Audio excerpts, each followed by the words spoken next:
This week on the Wellness Empowerment Project, we speak with Katelyn Brush about heart centered leadership. Have you ever heard of that? Because we had not.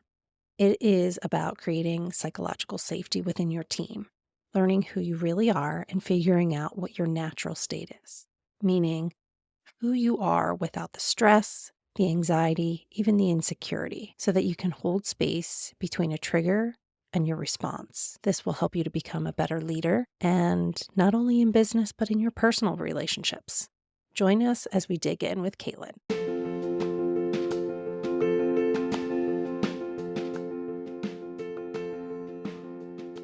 Welcome to the Wellness Empowerment Project. I'm Trish. And I'm Julie. We are two nurses exploring holistic healing and wellness practices to empower you to be the leader of your own health. Join us as we try out new things, or as we call it, weird shit, and have some fun along the way.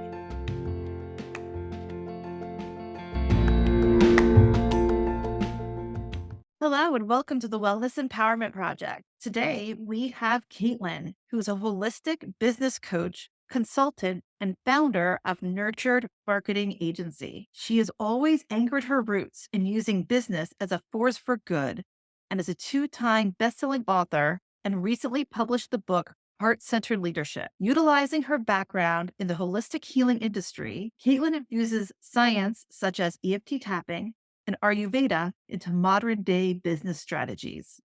Within all of her work is the mission to help leaders feel their own power and claim their health and wealth at a higher standard. She's originally from New York and now in Colorado, as she helps businesses worldwide make more impact and income doing what they love. Welcome, Katelyn.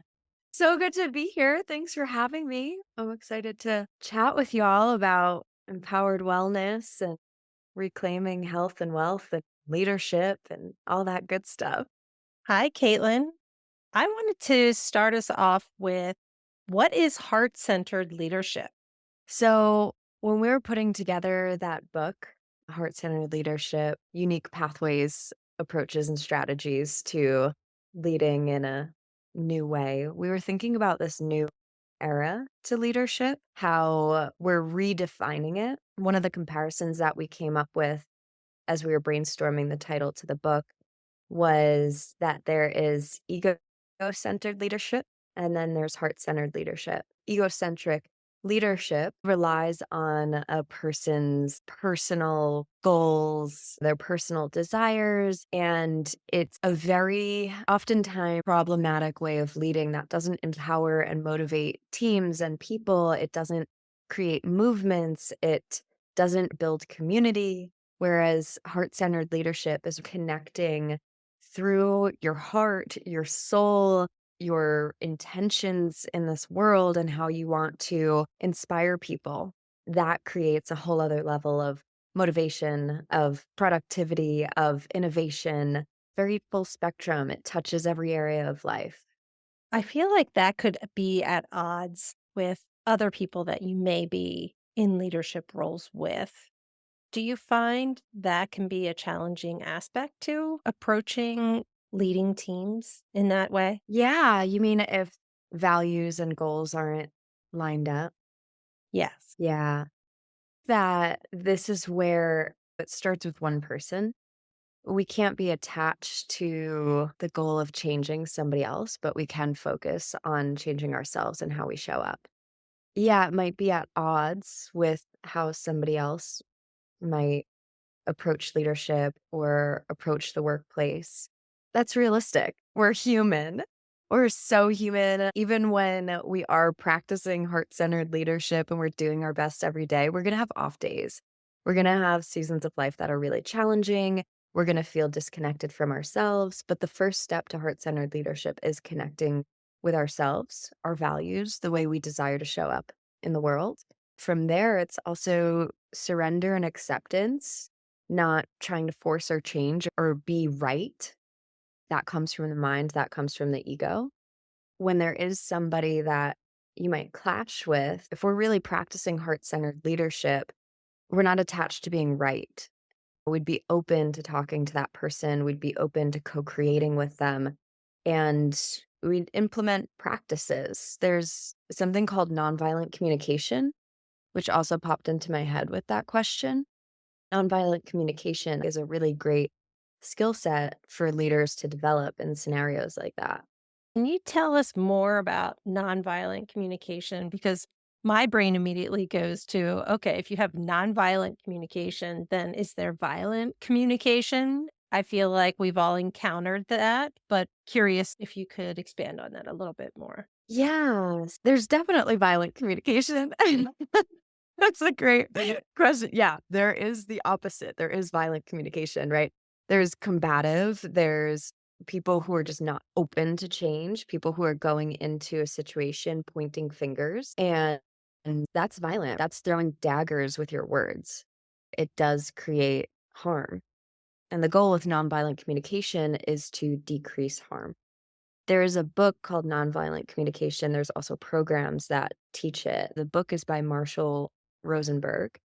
And in it, there's stories from countless people who have implemented it's a very specific method. These people have learned it, they've taken the program, they've read the book, and then they are sharing stories of how they implemented it in scenarios where there was somebody who was being violent, whether that be with their words or actually with their actions. They use this practice to actually create a safe environment and resolve the issue as best as possible. It's used with a lot of mediators as well. A lot of mediators will study nonviolent communication. But I think also as leaders, it's great because it's taking into account the other person. Think about the scenario if you're encouraging an employee to do a task that maybe they're struggling with, or maybe they don't believe that they can complete and they're getting self conscious over it, or they don't feel motivated. They don't feel like it's the right thing for them to be doing. They want to be doing something more challenging and getting paid more. And the approach of nonviolent communication is not forcing that person to do the task, but actually unraveling their human experience in various ways and seeing, is there a better way? Like, can we create a better path for you to complete the task? Or is there something that you didn't get from me? It's very much based on needs. You didn't get the directions you needed from me. Great, let's start there. Or I thought I gave you great directions, but apparently they didn't resonate with you and they didn't make sense to you. Let's start there. It's got a lot of different layers. There's a lot to be said about it. It's an amazing book for sure. I just want to make sure I have this correctly because when you first spoke, I am envisioning not just leaders, but especially with us being nurses, coming up with or having situations where colleagues or other colleagues that are not within nursing, you could say physician, surgeon, having and coming across with that, the examples you gave of that violent communication, not necessarily your formal leadership, but still leadership in that system. It sounds like that you said that this training actually helps that person deal with that conflict in real time and de-escalate it. Yeah, ideally, you can deal with it in real time. I've also used this with friendships and different relationships. The longer that we're in relationship with another person, the more sides we see of them, the more experiences we have with them. And so, one of the ways that I've implemented it with, I have employees I've implemented it with, I've implemented it in situations where being a woman in this world is difficult. As we all know, it's world's not always a safe place for us. I've used it in scenarios like that. I have definitely felt, wow, this has really allowed me to navigate the world in a safer way for me. But also just little things like miscommunications with friends, or I had a conversation with a friend recently. So this is an example, but we met at a coffee shop and we were talking. I was like, there's something that has come up for me recently, and I'd love to talk to you about it if you have the time and space. One of the practices here is also not bombarding somebody, right? It's very difficult. My mom being an ICU nurse for my entire life, I've heard so many different stories. And there is a story about a nurse in this book that is really mind blowing. Actually, it's one of the three stories that really stuck with me. With this friend, it was like I needed to set aside a different, right? We weren't in the right environment. It was very distracting. So having a conversation with her about something that was really important to me, I wanted her full presence in a scenario when if you're in an ICU and you're a nurse trying to talk to a doctor and maybe that doctor is using violent communication and being really nasty, it might be more appropriate to redirect and say, "Hey, I think it's important that we speak privately at some point. Do you have time?" And then you create the environment at 2:30 in the office, just you and me, not in the lunchroom or in the cafeteria where there's 100 people, but a place where we can really talk and hear each other. A lot of the times when we're communicating, especially in the busy workplace or a busy work environment, there's so much going on that the stimulation is all up in the head, and we're not actually fully present to really feel the other person. I can't break down each part of the nonviolent communication practice on the podcast, honestly.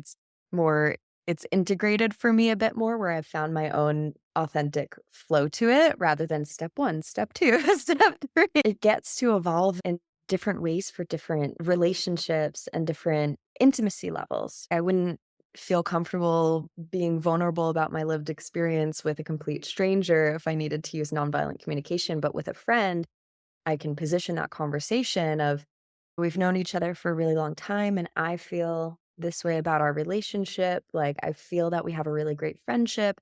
And also you have taken this actual action, right? This is another really important, and I don't know if they go into this in that book, but something that I've learned from working with life coaches and getting certified as a coach was to look at what's fact and fiction here.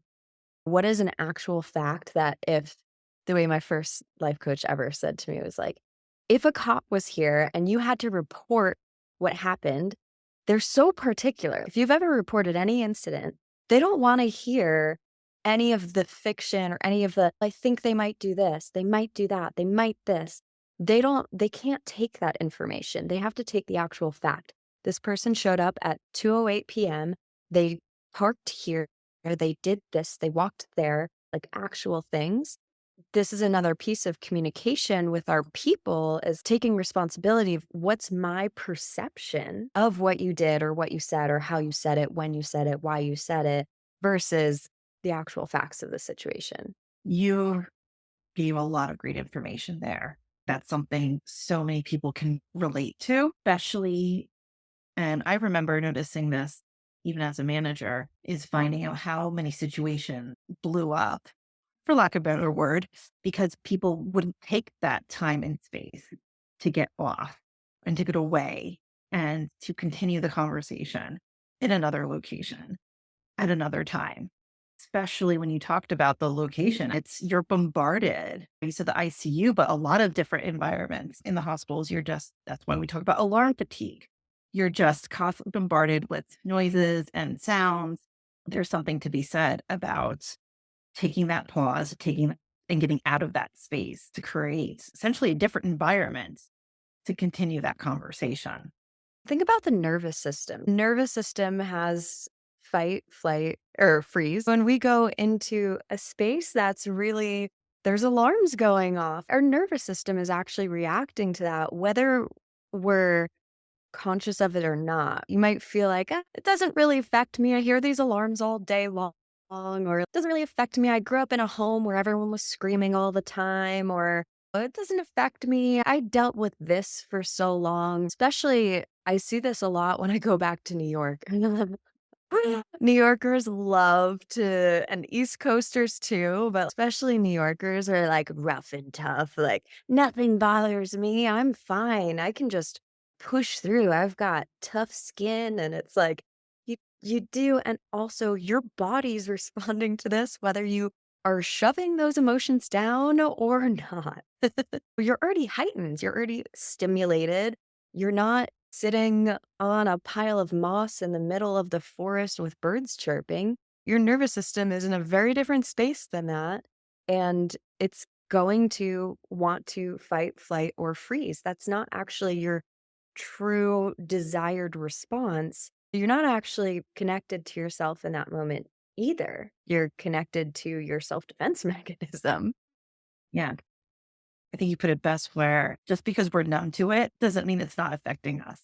I see in a lot of different circumstances is where when you have this type of communication, one person is actually just in a neutral place and somebody else is in a heightened space. And the heightened person comes to the other person who's just at their desk and they come at them.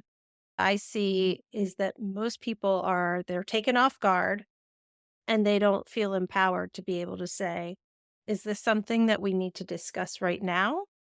Or can we talk about this in a different space at another time? And then the other person is now suddenly brought up to this level and they respond in kind. Do you have any suggestions for how to keep yourself in that neutral place so you're not responding defensively so that you can have an actual conversation that's productive rather than confrontational? Yeah, there's a lot of things to say. Number 1, this is where companies need to look out for their employees. Everything trickles down. It really does. For me, in my company, I'm consistently looking out for my people. Unfortunately, not every environment does that. I just want to preface it with that. Sometimes it is like trickling down. That's also feeding into potentially this narrative of I'm not empowered here. I'm not going to thrive here. There's 2 parts to that. One is maybe you weren't meant to thrive there. Like, maybe you got it. Maybe this is just not the right place for you to work. Maybe you just throw in the towel and find somewhere else. I know that's like a privilege, but I think that's a reality. There's probably a few people out here who are like, thank you for the permission slip. I'm putting in my 2 weeks. But the other piece of this is going back to the nervous system. It's not that you're born with a certain amount of, I like to call it capacity. You can look at 2 different people who are in leadership roles, and one of them deals with challenges and stress very differently than the other leader. That's because of their capacity. The person who is able to sit in discomfort or be more neutral in a situation where somebody else is really heightened, that person has a very big capacity. Another valuable piece here is, can you see the other person in their innocence? Can you see them as a very reactive child who's having a difficult time right now? Even if they're a grown adult and they should know better. Because the reality is that all of us have our own shadows and our own darkness, and we all have the ability to be nasty to somebody else, but we have developed the skills to not, and not everyone has developed that. And again, you can point fingers and you can say they're an adult, they should know better. And yeah, that's 100% true. That's 100% true. But simultaneously, if that person they've got somebody who works above them and it's trickling down, or they never got the opportunity. Like now, companies are so much more active in their employees' mental health and well being. Like now more than ever, people are getting, I haven't been in a corporate job in a very ever. So I don't know what it's called, like a health stipend. Is that what they do? And then you can get A therapy lot or of them call it EAP, employee assistance programs. perfect. Thank you. I haven't been an employee in a decade, so these things escape me, but I'm watching it and I'm loving it. Yeah, I think that there's a lot to be said about that. That's a loaded question. I know I just touched on 5 different pieces of that. I'd like to tie 2 things together. You said a lot about our goals, especially when you're working with an employee and if they want to complete this task and what that looks like, and also with the trickling down from leadership. That really hit home. I think a lot of us and anyone who's been in corporate recognize that a lot of times the goals are not our own. They were given to us. We were told that these are the goals, and there really isn't that space to always, I guess you can nurture your way through that. You may be able to have the decision of how we get through that goal. But truthfully, sometimes that's not even available. Sometimes it's this is the goal. These are the things that we're going to do to get to that goal. This is the time frame we're doing those things in. with that being very prominent, and I can totally see how that trickled down from leadership, trickled down that inability for people to feel empowered when it really can look like that no one truly feels empowered in that line Mm, of succession. yeah. Yeah, it comes back to communication and relational skills. Again, I haven't been in corporate in a very long time, but I have employed people. I've employed a lot of people, and I have given them very big projects. I've given them tight timelines, and I've seen them show up for it excited and ready and motivated. I've done a lot of work to understand how to do that. That's a leadership skill. Unfortunately, when people get promotion after promotion, not always is there the development of the leadership skill.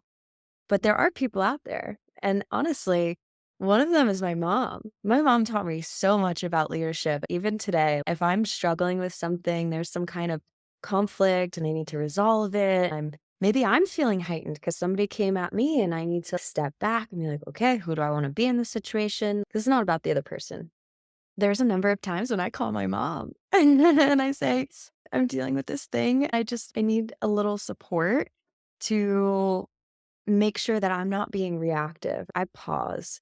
This is a really important thing is yes, pause. Also, the amount of time and space between something happening and the solution, the more I develop my leadership skills, the more that duration of time decreases. I can deal with so many different problems in such a shorter period of time because I've developed the skill and because I've opened up my own capacity. That's what I meant before of working with your nervous system so that it's not so dysregulated that it takes days for you to come back to center and to release it and stop making stories about it and stop feeling so angry about it. But I've also developed skills of I can see my anger and I can see that there's an emotion underneath it. Then I meet that emotion. I see there's an emotion underneath that. Then I meet that emotion. Eventually I get back to my own center and I can come from a space of hope, of openness, rather than closing off and being like, this is how things need to happen. You're just going to do it. We're just going to get over it. I can see an employee maybe not motivated about a project because it's a difficult timeline. And I can say, rather than taking this personally, rather than getting upset with them, rather than just telling them to do it, I pay you, you should do it. I can sit back and say, I don't want it to be that way. It comes back to the culture that we desire to build and communicating that into the world and taking our time and being really intentional about that, even in the midst of a deadline or even in the midst of a really big goal that we need to get there. It's like, why do we need to get there? Motivate me with the why, include me, bring me into the mission, let me be a part of the community, and things will soar. You might even see people getting things done before the deadline because of that. Let's circle back to the concept of developing your capacity. What are ways that you have used to expand your capacity to handle different stressful situations?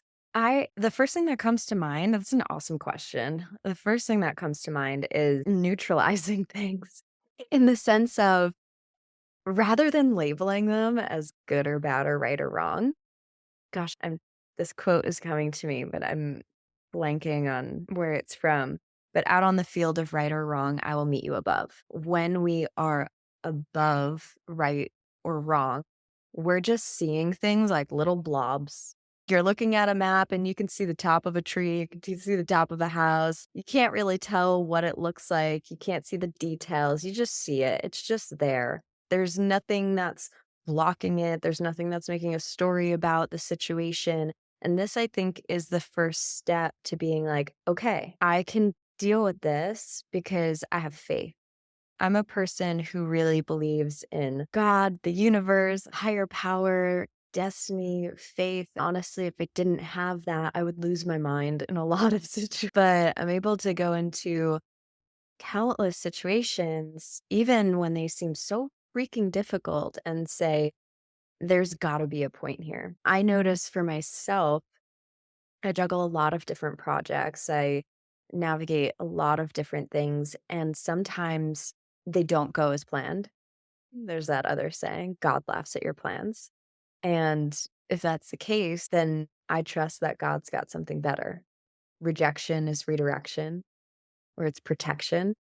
If you can take that kind of perspective, I think it's easier to go into a situation and be like, oh, all right, this is just what's happening and we'll figure it out. The other piece is knowing that everything is figure outable.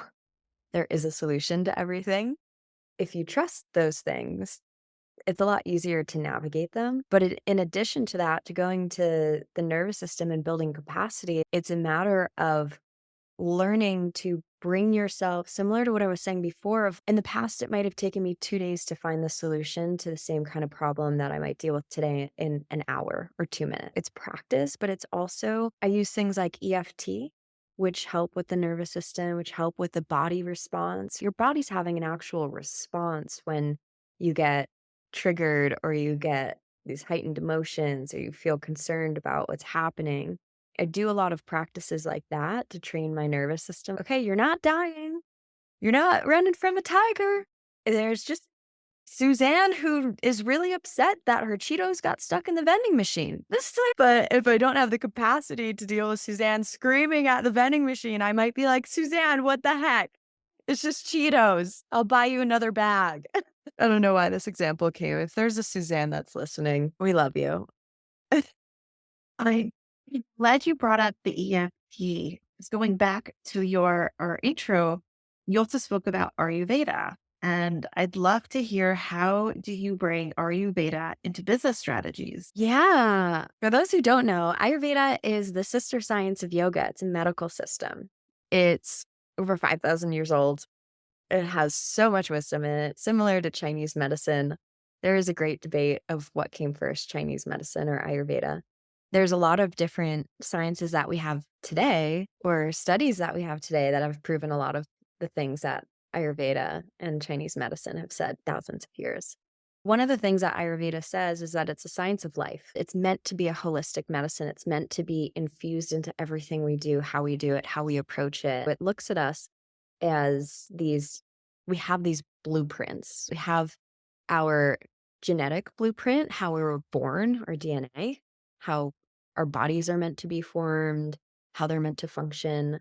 And then we also have we'll call it the energetic blueprint, which is how we're functioning today on a daily basis. And the two might not be the same. When it comes to business or comes to work or comes to doing anything, we get to take Ayurveda as a way to see our current state. So if I'm chronically stressed or I'm chronically anxious, that's not my natural state. That's my current state. And there's a difference. And so Ayurveda takes so many different routes. I'm an Ayurvedic health counselor. I have a number of different certifications, but that's one of them. I'm a forever learner. And when you see an Ayurvedic health counselor and something's going on, you have chronic stress, or you have something wrong with your gut, or you can't focus, your mind is foggy, you can't sleep. It takes the approach of where can we find medicine that's very easy for you to access, whether it's taking deeper breaths in this moment, or it's having meals at different times of the day, or it's a specific kind of yoga practice or HIIT workout.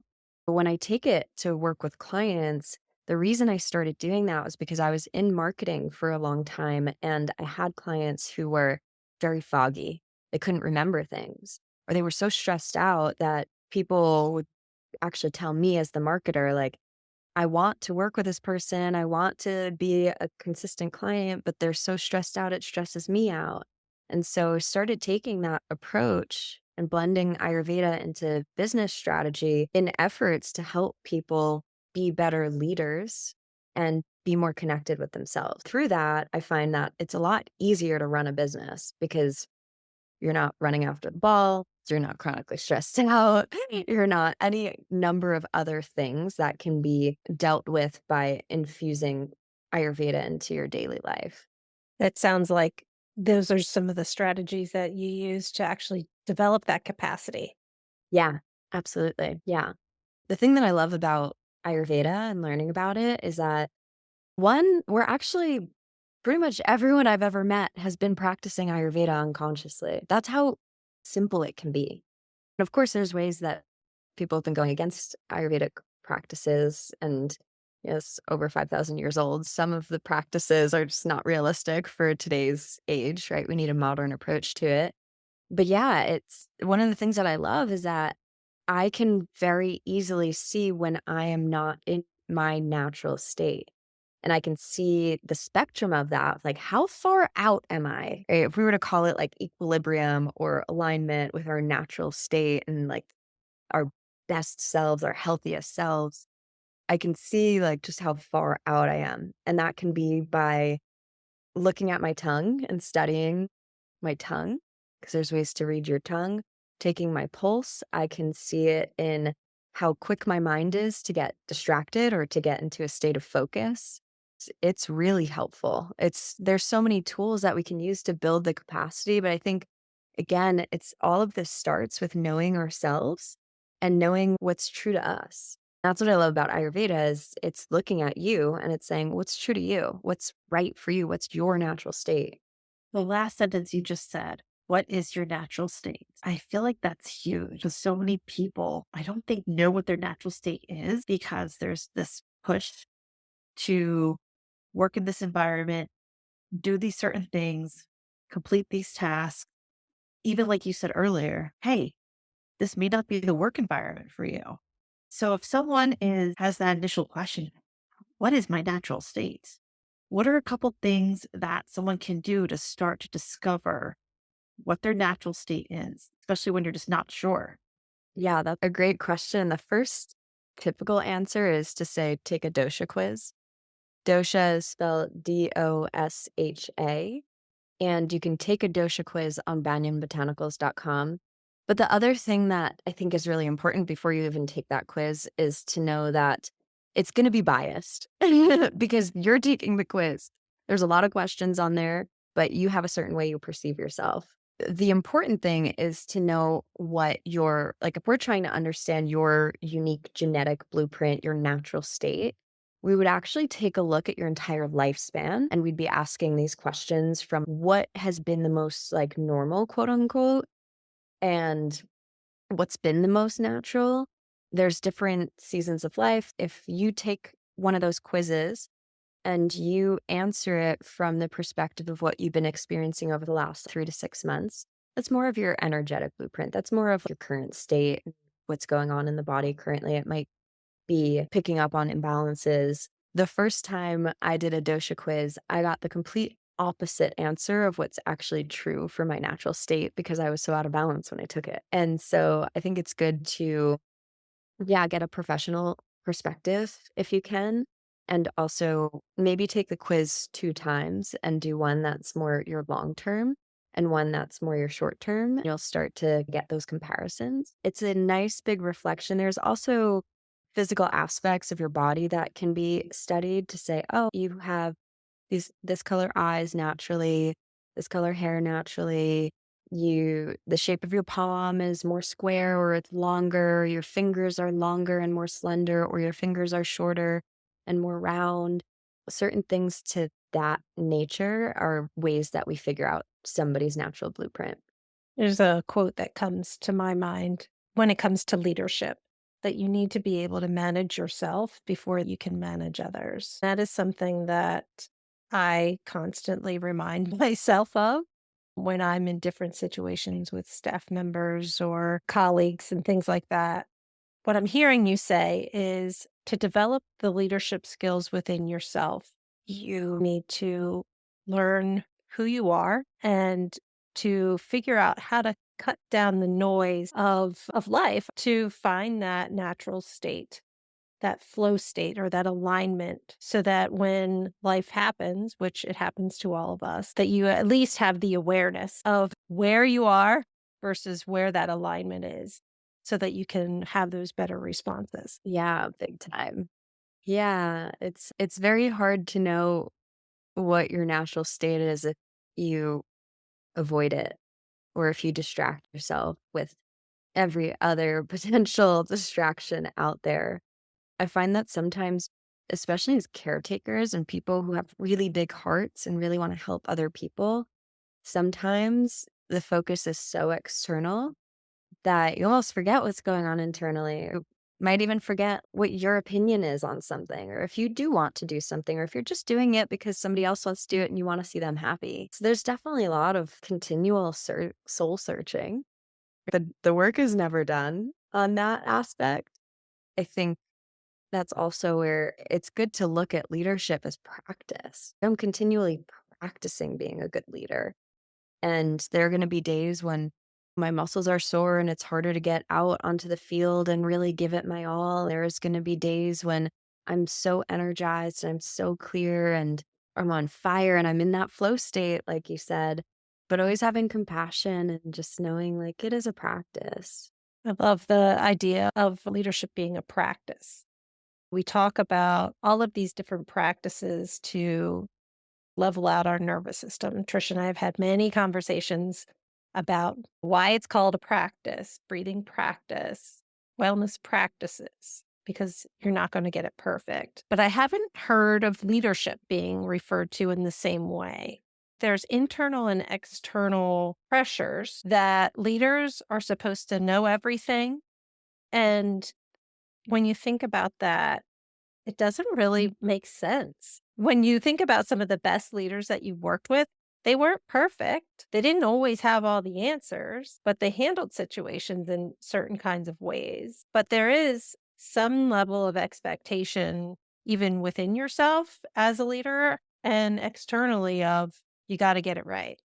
So, how Mm, do you help folks manage that pressure and those expectations of always having the answer? yeah. Doesn't that one just stink? Like, it's just Yes. such a hard one. Yeah, you're looking to me for the answers, and I'm also human and don't have all of them. Ayurveda is a medical system, but it's very much the preventative medicine. One of the ways that I apply the philosophies of Ayurveda to leadership is how can we actually put preventative medicine into this space? So, a good example is I have a client who is building his business and he's starting to employ people. One of the fears that came up was, what if I start hiring people and my clients don't like my employees or they wish that they had me instead? And how do I replace myself from some of the things that I won't be able, like I maxed out on? I don't have the ability to keep doing these things. That's why I need employees. A couple of other things came up. And so we went through the session talking about what that looks like and why it feels so big. We peel back the layers, we get curious, where we see it not as right or wrong or good or bad, but we'll meet them above and look at it from that perspective. Okay, let's neutralize it. What if those things happen? Okay, wouldn't be that great. You wouldn't die. This is a fear setting practice by Tim Ferriss. I was just looking at the thing and being like, what would happen? I'm just exploring it. And then in the fear setting practice, it's after you list those things out, you then look for solutions. But the other thing that comes to my mind in what you had said, Julie, is that there's, I don't remember exactly which book it was, but Brene Brown talks about how there is this pressure on leaders to know all the answers, which is crazy and not realistic. And she talks about building an environment where it's okay for the leader to not know the answer and how we can do that in really subtle ways and actually build trust and build vulnerability so that there's a deeper connection in the team. With this client, one of the things that we did was like, well, what if you actually just tell your clients this? And it's not from there's an importance of holding your leadership. And Brene Brown talks about this as well. Like holding your leadership and saying, I am in charge. I am the one who's going to choose the solution. I am the one who's going to lead us there. Also, right now, that's what this looks like is I'm brainstorming, I'm fumbling a little bit, not totally sure, or I know that we're going to do this thing and we're working towards it. But in my personal life, I have this, that, and another thing that's happening. And I actually need you as my team members to step up and help me out or my clients or whatever. With this client of mine, he started just like weaving that into casual conversations with clients of, hey, I'm really excited. I'm so grateful that we have such an abundance of people that I actually need help. And I really look forward to building this with you. It didn't come from a space of I'm not in charge of building my own business, but my clients are also very important piece of that. I think there's so much wisdom there because it is that preventative medicine of it might not go perfect. In fact, it probably won't because perfect is an illusion and it's not even a real thing. It's just an opinion. And creating space where it is okay if you mess up, or it is okay. It's safe. It's safe. So you can take risks and you can try new things and you can be innovative and you can be creative because a lot of the times it's going to require different approaches when you have different team members or you have a different goal or whatever. And so you need to make the space for that. And I think there's so much wisdom in that approach of just taking yourself off the pedestal. Yeah, there's so much to what you just said.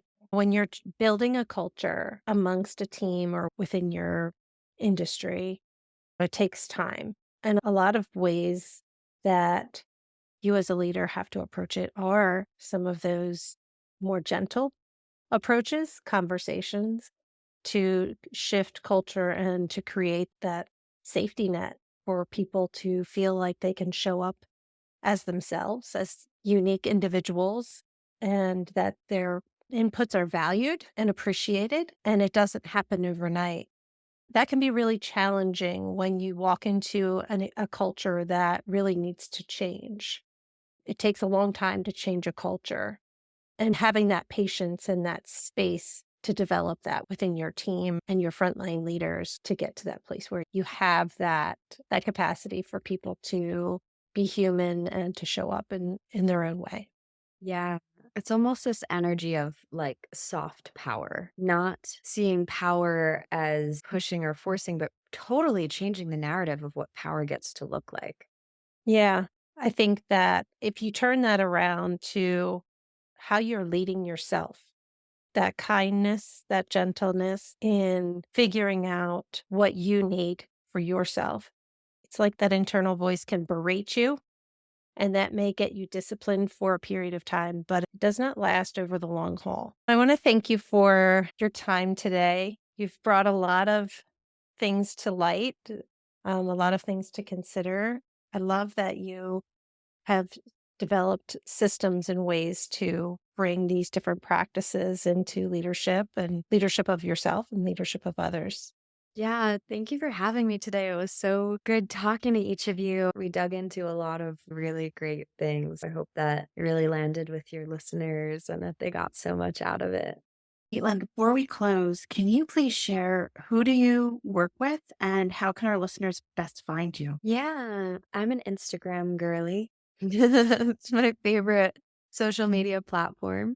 I have two pages. One is for my coaching, where I do leadership and business support for people who really believe in that heart centered leadership approach. So I work with people across all different industries at this point, but it's really people who vibe with these kind of conversations. So if you've listened to the whole podcast and you're like, yeah, that's what I'm going for, then you. But I work with a lot of service based businesses and people who want to make the world a better place, to keep that simple. And then my second business is called Nurtured Marketing. I believe our Instagram is Nurtured Marketing, and then our website is nurturedmarketingagency.com. My coaching Instagram is Caitlin Ann Marie _. I'd love to even just stay connected. I'm a very big community person. So even if working together isn't the right fit and you just want to be friends on Instagram, I am here for it. We'll make sure that all of your connections are listed in our show notes so that our listeners can find you easily. Thanks again for coming and speaking with us today. Thank you. Thank you.